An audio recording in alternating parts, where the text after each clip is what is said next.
हूं नयन और आप देख रहे हैं मौर्य न्यूज़ 18 डेली। तो आज हम आपको शराबबंदी के बारे में बताने जा रहे हैं। बिहार में शराबबंदी है और खबर जो कई दिनों से फैली हुई थी कि नीतीश कुमार 16 तारीख को समीक्षा बैठक करेंगे और फिर क्या कुछ नतीजा निकलेगा इस पे सबकी नज़र थी। और ये नज़र इसलिए थी क्योंकि मौत लगातार हो रही थी जहरीली शराबों से।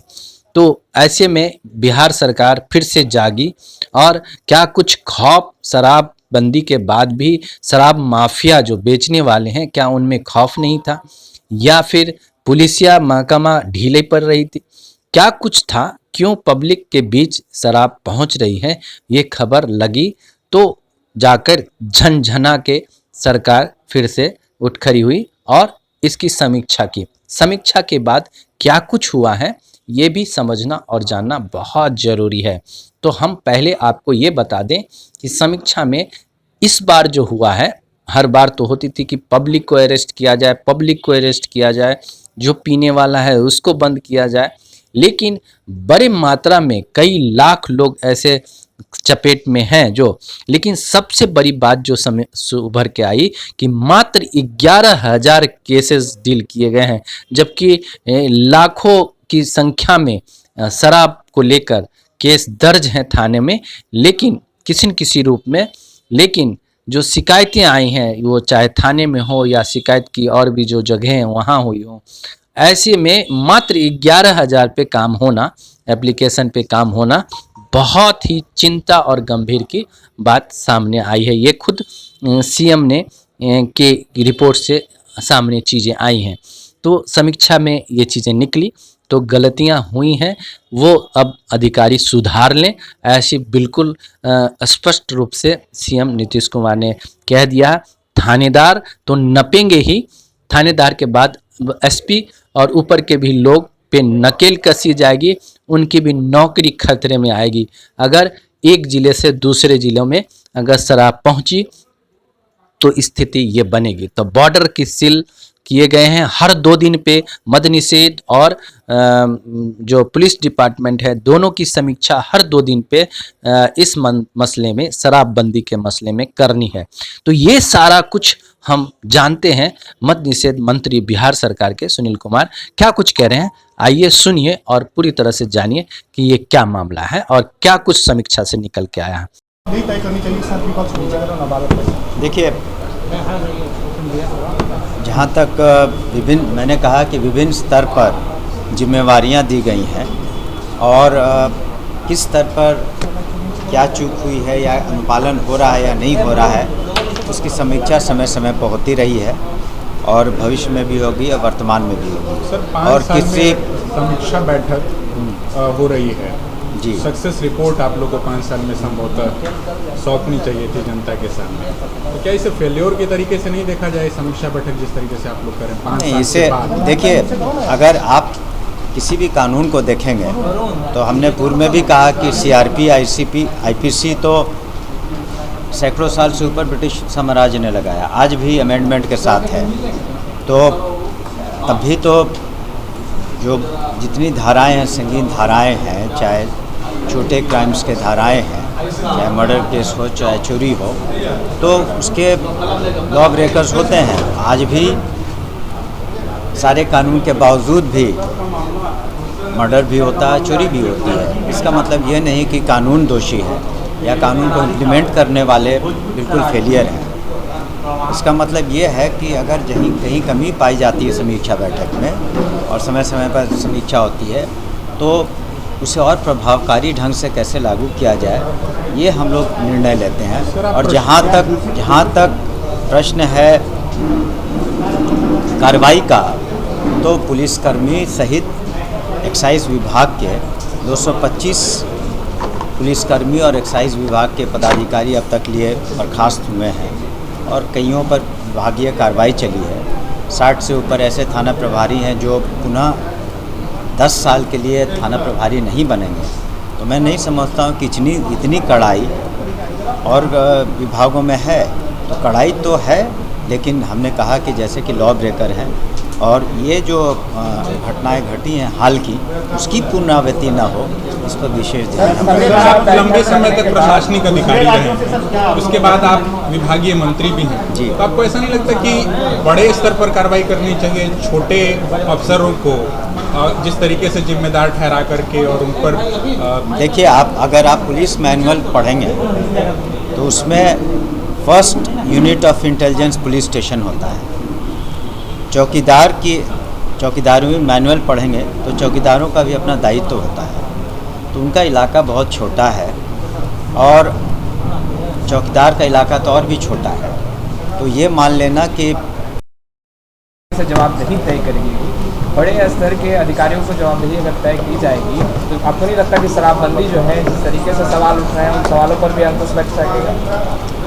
आपने पूरी बातों को सुना नहीं शायद। हमने कहा, शुरू में ही कहा कि हर स्तर के पदाधिकारी की जिम्मेवारी तय की गई है, ऐसी बात नहीं है। और जो लापरवाही हुई है तो उसकी हर स्तर पर समीक्षा की जा रही है, तो हर स्तर की जिम्मेवारी भी है और जिम्मेवारियां निर्धारित की गई हैं और हमने कहा इन जिम्मेवारियों का निर्वहन करना उन्हें आवश्यक है और वो करेंगे सभी पदाधिकारी। कल सभी पदाधिकारी और इस बैठक में उपस्थित थे। फ्रंट लाइन में तो चौकीदार और थानेदार को ही रखा गया, बड़े अधिकारियों को तो कोई भी जवाबदेही थाने पर तो थानेदार और चौकीदार ही रहता है, उसके ऊपर में डीएसपी रहते हैं, एसपी रहते हैं। तो हमने कार्रवाई तभी की जाती है जब आपके किसी के विरुद्ध साक्ष्य मिलता है। ऐसी बात नहीं है कि कोई स्तर कार्रवाई कोई स्तर से मतलब रखता है, जब किसी पर साक्ष्य मिलता है तभी कार्रवाई होती है। विपक्ष सर है कि समीक्षा हो रहा है, वाईवास है। देखिए, विपक्ष का अपना जो नज़रिया है वो कह सकते हैं, लेकिन क्या सुझाव है उन्हें ये भी देना चाहिए कि क्या क्या सुझाव होने चाहिए, क्योंकि देखिए कानून तो सर्वसम्मति से पास हुआ, सभी ने शपथ ली, तो अगर इसको प्रभावकारी और उनके अगर सुझाव हैं तो उनके सुझावों पर हम ज़रूर विचार करेंगे, अपने सुझावों को देना चाहिए। ये हम ठीक से जांच करवा लेंगे। 2 ऐसे मामले आए हैं, बाकी 2 पुलिस से संबंधित मामले थे, एक कारा जिला का था, एक नालंदा जिला का था। तो वहाँ के पुलिस अधीक्षकों को हम लोगों ने रिक्वेस्ट किया है हमने कि इनके मामले को देखें। अच्छा सर, कल बैठक हुई मद्य निषेध को लेकर, क्या लगता है जो फैसले हुए हैं वो अमली जामा पहनेंगे तो रोक लगेगी जो अवैध शराब या जहरीली शराब? मेरे ख्याल से जो कल काफ़ी लंबी बैठक हुई, समीक्षा बैठक माननीय मुख्यमंत्री जी ने की, सभी माननीय मंत्री थे, जिले के सभी commissioner, IG, DIG, SP, DM और प्रभारी सचिव भी थे। तो जो फैसले लिए गए उसका निचोड़ यही है कि एक तो जो नशाबंदी और शराबबंदी कानून है उसे और सख्ती से लागू किया जाएगा और जो इसमें क्या क्या कदम और उठाने हैं और इसकी जो क्रियान्वयन है, जो मॉनिटरिंग है और इम्प्लीमेंटेशन है, एक्सक्यूशन है, इस पर विशेष ध्यान देने के लिए सभी स्तर पर कहा गया है और सभी की जिम्मेवारियां पूर्व में भी थी और अब जो जिम्मेवारियां दी गई हैं उसे और सख्ती से लागू किया जाएगा ताकि इस तरह की दुखद घटनाएं की पुनरावृत्ति न हो। आप विभागीय मंत्री हैं, क्या आपके स्तर पर चूँकि आपको डायरेक्टली देखना है, तो किस तरह आप क्या लगता है आप लोग क्या क्या कदम उठा रहे हैं जो चीज़ें कही गई उसके बाद? देखिए, जो चीज़ें कही गई हैं उसके अनुसार जो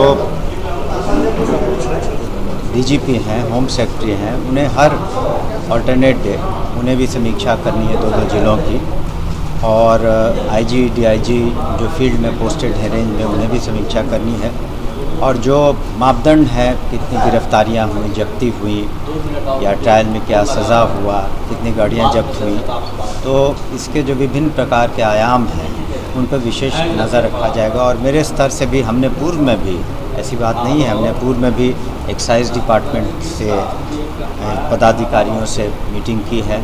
इसके अतिरिक्त इसी के माध्यम से सभी डीएम एसपी के साथ भी मीटिंग की है और लेकिन उसके बावजूद भी जो घटना घटी है दुखद है, लेकिन स्थानीय स्तर पर जो चूक हुई है उसके लिए संबंधित पदाधिकारियों को उस पर कार्रवाई, अनुशासनिक कार्रवाई भी की गई है और सख्ती ज़रूर रहेगी। लेकिन एक बात और कहना चाहेंगे कि जब भी कानून बनता है, मैंने पूर्व में भी कहा है कि जब लॉ बनता है, कानून बनता है लॉ, तो कुछ लॉ ब्रेकर्स भी होते हैं। तो ये एक तरह का हमेशा चौकीदार जो हैं वो भी अब सरकारी सेवक हैं, तो उन्हें उनके अपने इलाके के बारे में जानकारी न हो तो थोड़ा मुश्किल है। तो निश्चित रूप से थाना स्तर पर तो कार्रवाई हुई है, उसके ऊपर भी कार्रवाई अगर कमी पाई जाएगी तो निश्चित रूप से होगी। अगर आप एक मिनट, अगर आप अगर देखेंगे अभी करप्शन के केसेस में क्या ऊपर स्तर पर कार्रवाइयाँ नहीं हुई हैं? हर स्तर पर कार्रवाई हुई है करप्शन के केसेस में। तो आप कैसे कह सकते हैं कि अगर शराबबंदी में अगर किसी स्तर पर, जिस स्तर पर भी लापरवाही होगी या मिली भगत होगी तो कार्रवाई होगी। आपने अभी हाल में ही देखा, सरकार ने बहुत बड़े फैसले लिए हैं और प्रशासनिक स्तर पर जो पुलिस के पदाधिकारी हैं या सिविल साइड से भी पदाधिकारी हैं, सब पर कार्रवाई हुई है। जिस तरीके से जवाबदेही सौंपी गई, इसमें हमारी टीमें दूसरे राज्यों की मदद लेती हैं। जब गिरफ्तारी की बात आती है तभी तो पंजाब में, हरियाणा में, उसके बाद हिमाचल में, झारखंड में, वेस्ट बंगाल में 6000 से ज़्यादा गिरफ्तारियां हुई हैं। जब भी यहाँ की टीम दूसरे राज्यों में जाती है तो स्थानीय पुलिस की मदद नियमतः लेनी पड़ती है। बने रहिए मोर न्यूज़ 18 के साथ। Thank you.